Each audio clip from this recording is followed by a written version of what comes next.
We also witnessed in the last week William Ruto going to the mountain. Yeah, sure. And the mountain had a message to the rest of the nation, especially those from western side of Kenya, that the going rate is not 200. The going rate is 1,000 minimum. So next time, the listening fee is 1,000. Yes. That was the going rate. And so my advice to my brothers and sisters from the western side of Kenya. Yes. Next time William Ruto is visiting, I mean, he has told you that the going rate is 1,000 minimum. Yes. And it can go as high as even 10,000 per person. Yeah. So they should also ask for their fair share. If anything, that is our money. It's not his money. Yeah. He's distributing to our young people. But the overriding message was that when people rejected him, and people were heckling his pillars, it was not being right rejected. in front of him. Because when people in Nyahururu or Nyandarua are heckling Imani Chungwa, he's not their MP. Yeah, sure. They can't be complaining about anything he has not done that he promised. They're heckling him because of his stance on national politics. Yes. And his stance on national politics, he stands with Kasongo, who they are rejecting. Yeah. So the message was loud and clear. Yeah. So his path to power, in my view, has now diminished. Yeah. All that he now focuses on is how to finish his term and to deal with the wrath of the people when the time comes. Yeah. And something also that Kenyans need to note in the budget policy statement, the National Treasury seems to be proposing that VAT should be increased to 18%. From the current 16%. In the next financial... In the coming financial year. So the finance bill, if that proposal maintains, they are going to increase your VAT from 16% to 18%. But they keep saying that they are working on measures to take things down. But see me, I told you, the finance bill is going to increase taxes. But it is important. It's good. The one thing he says, and let's look at what he's doing. Look at the BPS, the budget policy statement, and the report from the Parliamentary Budget Office. Yeah, they are saying to increase it to 18%. 18%. For the first time, it has never crossed the 16% mark. They now want to increase it to 16%. I told you, the problem in this country is debt finance. Yes, they are spending a minimum 70%. Of their collection on debt finance. Yes. And next year, based on the projections, the maturing debts and interest, they are going to pay 2.1 trillion shillings in debt. To pay the debt. To pay debt, 2.1 trillion. Based on projections for this financial year, they are going to collect 2.3 trillion. So that is 2 trillion. 2.3 trillion is the collection. 2.1 trillion to next pay year. If you don't increase tax, then it means almost 100% of what you're going to collect next year will go to debt finance. Yes. If you don't increase your taxes. Yes. Almost 100% of what you're collecting is going to debt. So they must increase taxes. They will increase your taxes. That is even why that proposal to increase VAT to 18%. To 18%. The government is raiding your pockets. That one Jimmy and Jiggy had promised you. Yeah. Haircuts. So they have to come to your pocket every day, find a way in which to increase your tax, your levy, your charges. And Kuria was also proposing that now SHA, those who have not paid for SHA, their money will be deducted. Deducted M-Pesa. Yes. Why is the healthcare system? SHA? What is SHA about? SHA is about transferring the burden of payment back to the parent, to the individual. Yes. University funding model is about transferring back the bulk of paying for your university education to the parent. So government is shirking its responsibility back to you. Yes. It is part of haircut. They want to find every excuse to open your pocket and remove money. Yeah. It's because this debt is killing them. And it's important Kenyans ask, what is this debt? If Kibaki, at the point of departure, the Kenyan debt stock was 2.7 trillion. That was the debt that we owed locally and internationally, 2.7 trillion. Total debt. Total debt. Today, our debt stock is 11 trillion. 10, 12 years later. Yes, you are told it is 11 trillion. In the same period, you've paid almost 9.8 trillion.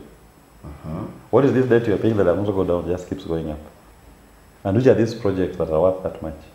That you can point to me, these are the road that was done using. This borrowed 11 trillion. Because 11 trillion, you cannot hide it. Yeah. This should be a major infrastructure project that everybody should be able to see. Yeah. So those are the things that is wrong with this administration and the previous one. They took debt and ate. They still borrow money to eat. The money does not come into Kenya. Yes. What comes into Kenya is the obligation to pay. And the sooner Kenyans focus on that question of debt, you will not make any progress. And I tell you, even in the campaigns, you will remove Ruto. The next person you're going to put there, if he has no conviction and courage to confront the debt monster, will be saying must go. And how is Safina party ready to face that? As we are not going to pay odious. It's a monster, as we are very clear. We will not pay odious debt. We'll only pay debt that was taken in accordance with our laws. And how will you know this is an odious debt and this is... because we have the Appropriations Act that is passed every year. That's the budget. That sets out what we are borrowing. So in our laws, you must get parliamentary approval for you to borrow any money. Yes. And you can only borrow money for a project. So if you are showing us in our register that this debt, where's the parliamentary approval? It's not there. Yes. We are not paying it. Where's the project it financed? It's not there. We are not paying it. Did the money come into Kenya? No, we are not paying it. And how will you deal with the lenders now? Buyer beware. Buyer beware. Buyer beware. Yes. Why is that our problem? Why did you give the money not to in accordance with the laws of Kenya? Why should it be the problem of the people of Kenya? How you recover your money?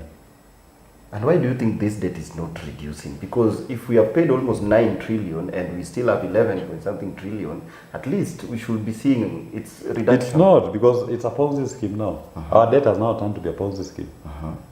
They must keep perpetually taking those illegal loans and raising your taxes to pay it, to sustain it. It's a Ponzi scheme. Only that now it's nearing its end. It's going to collapse anyway. Right? So you need a leadership that is convicted and is courageous enough to say, we are not paying it. Open that register. Open that register. And anybody who is culpable must pay. Not the people of Kenya. Why should the Kenyan people underwrite a sovereign debt that is lying in someone's private account in Qatar? Why? No. Safina party, we are very clear, will not pay.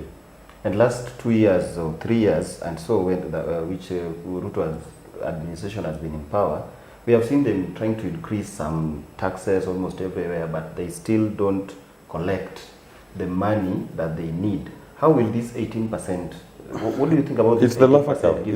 It's the Laffer curve. You know, even if they increase the VAT to 18%, the collection will not go up. With their tax measure that they came up with from 2023 to date, their average collection per month is not even more than what Uhuru was collecting. With the initial taxes? With the initial taxes. The people have reached the Laffer curve. The moment you raise taxes now and there's no production taking place, people will just stop consuming. But it's on basic goods. But now, even if it's on basic goods, they can't afford it. If he doesn't have anything in the pocket. So very few people will be able to access those services, goods and services. Because they can't afford it. People are not paying, saying that we are refusing to. They just can't afford it. If you don't have, you don't have.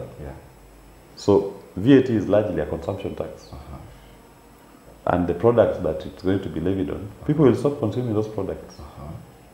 The price will goes beyond their control. So if you had 5,000 people consuming a product, because of increased VAT, the number will reduce to even 3,000. So your collection will end up reducing. You're better off maintaining it at 16%. And you have 5,000 people consuming. So in terms of volumes, you are collecting more. But now, in terms of volumes, less and less people are consuming. So your collection, in aggregate, will go down. That is, we reach the Laffer curve, that's what we said. Otherwise, based on their own projection, they could have been collecting a minimum 2 or 3 billion per month as tax revenue. Why are they not hitting it? Why are they still lying somewhere around 163, 169? It's a Laffer curve. But we still see the president, who is the head of the state, every time he goes somewhere, it's always he always gives money that is visible, like not even promises. We see him giving, like, spending hundreds. But those are no, leave alone projects. Those ones that he says 100 billion, 5 not billion. on projects. Maybe that is to projects. finance To his finance his campaigns campaign, maybe those millions that he spends. Yes. That is from the confidential fund. Yeah. Those ones he's using to run around. Those ones, that is peanuts. That's nothing. Yeah. In terms of substance, that's nothing. So he'll have some loose money to run around with. Yeah. But how comes he cannot do anything tangible? Yeah. Why does that one lorry has to follow him everywhere in Central Province carrying electricity poles to be launched? Yes. Yeah. If there was money to do the project, you will not be going there with a lorry. You will be going there when the poles have been set up. Yeah. But why should a president even go to launch electricity? Actually, talking about that, we saw the president, even the project on his day one, the president was launching a classroom and, a tuition block and, A tuition block put up using CDF money in 2023, 2024. Yes, and there was an outrage. People were like, this is a project that should not even be launched by an MP. That one should be launched by the teacher on duty. A tuition block should be launched by the teacher on duty. Do you think the president has lost his role? But it's a question of understanding the tier of a president and leadership. Yeah. Yeah, but for him, he wants photo ops. So it's just an opportunity to go and take a photo so that you show you're doing something. But that cannot be the role of a president. That's not the function of a president. Yeah. But that is Kenya Kwanza for you. That's their capacity. Yeah. In fact, we are the fools if we expect anything different. They're just showing you their best. Yes. And their best is the worst for the nation. Kenyans deserve much better. And as Safina Party, we are only one year actually away from the elections. How prepared is the Safina Party is prepared, and we are very focused on our agenda. It's an economic agenda. And we invite Kenyans who believe that it's time for an economic liberation to join this movement that is going to economically liberate the people of Kenya. It is time that we do away with our legacy politicians and have a political conversation that is about the people's liberation. Liberation on the economic front, not political. We got our political rights. It is now time for us to get our economic freedom. It's time for economic liberation and Kenyans of goodwill. Safina Party is very. Wow, thank you so much, Naibu. Thank you. And of course, to everyone who has been watching, we say a very big thank you. Until next time, may God bless you. My name is Simi Kenya. Bye-bye.